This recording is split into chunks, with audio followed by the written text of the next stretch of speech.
One evening, Thomas brought his last train to the station.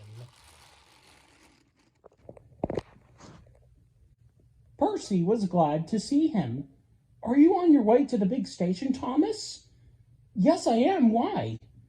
"Because I'm going there too." "I think something's up." Toby looked up in the sky.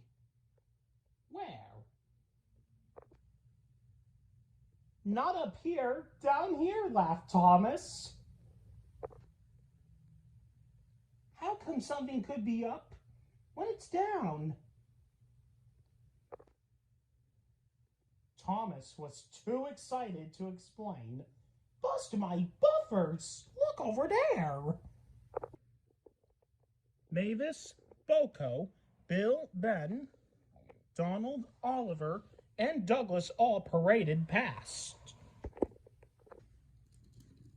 "Good evening, you three," whistled Donald. "Aren't we all a fine sight?" "Very splendid indeed," admired Toby. "Sorry we can't stop.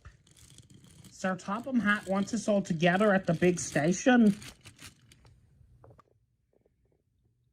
"What is this all about?" asked Thomas. "Sir Topham Hatt has a plan," said his driver. "Come on." So they followed the other engines to the big station at the end of the line.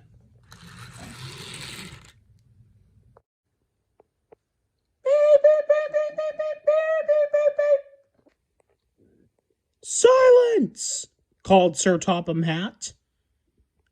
"I have a message to read from a little girl who is 5 years old. Dear Thomas and all the engines, please can I meet you?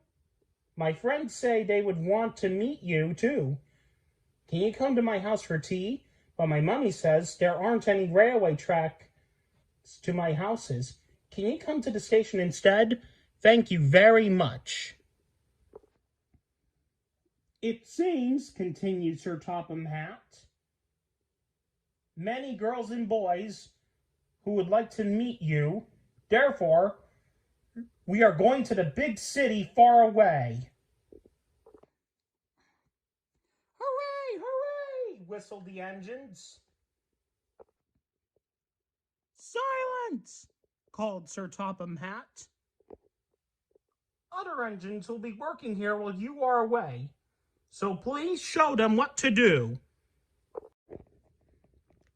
As Annie and Clarabelle were going to the big city, Thomas and Oliver practiced with some other coaches.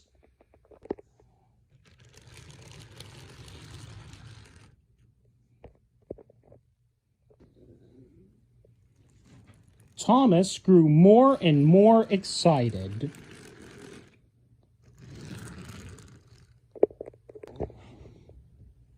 "I'm glad I'm a splendid engine," he puffed. "Sir Topham Hatt thinks I'm really useful. I had a race with Bertie once. I whished through the tunnel and then stopped an inch from the buffers." Then Thomas made his mistake. "Just like this," he boasted.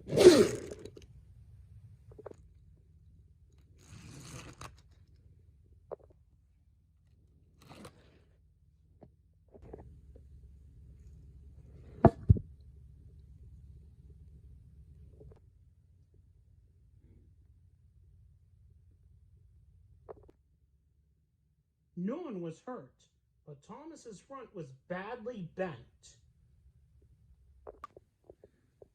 They telephoned Sir Topham Hatt.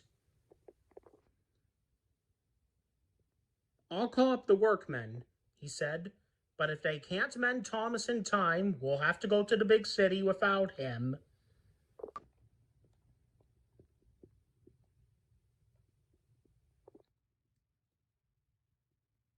Poor Thomas. 8 o'clock next morning, the engines waited at the junction.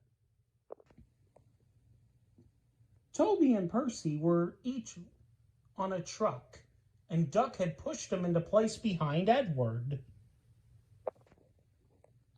Gordon, James, and Henry were waiting to lead off. They whistled impatiently. I'll wait one more minute for Thomas, then we have to go.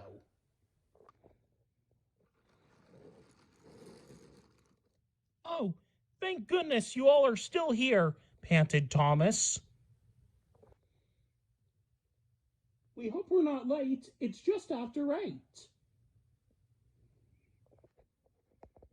The conductor blew his whistle, and the cavalcade puffed away.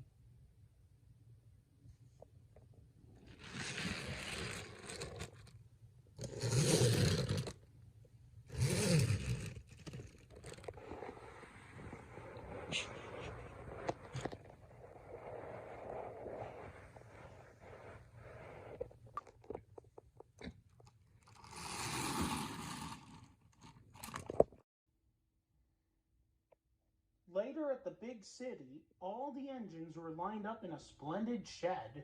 The children were delighted to meet their friends. I'm glad the little girl wrote to us, whispered Thomas to Percy. Isn't it wonderful what happiness a letter can bring?